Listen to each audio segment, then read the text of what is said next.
જી 12 ઝોનના પહેલેથી કહો ભરૂચ જિલ્લા દૂધ ઉત્પાદક સંઘની ચૂંટણીમાં 12 ઝોનમાંથી 11 ઝોનની ચૂંટણી થઈ 11 ઉમેદવારો આપણા વિજેતા થયા છે।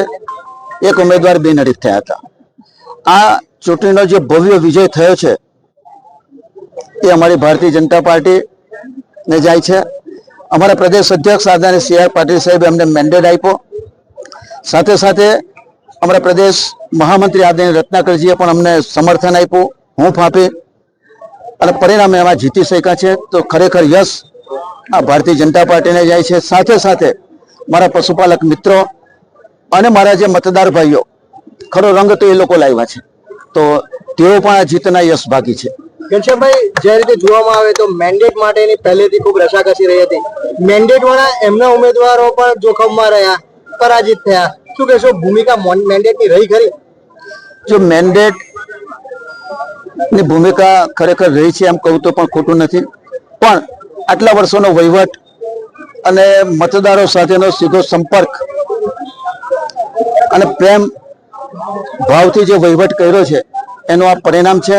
બાકી સામે પક્ષે દાદાગીરી, પૈસાની રેલમછેલ, નોકરીઓ આપવાનું કામ અને જેટલા પણ વાત કરું એ ઓછા પડે એ પ્રકારનું વાતાવરણ સામેથી ક્રિએટ થયું હતું। પણ કોઈ પણ જાતના દાબ દબાણને કોઈ ગભરાટમાં આવ્યા વગર મતદારે મક્કમતાથી જે મતદાન કર્યું છે, ખરેખર આ મતદારોને મારે જેટલા પણ અભિનંદન આપું એટલા ઓછો, એમને મારે સલામ કરવી પડે મતદારો।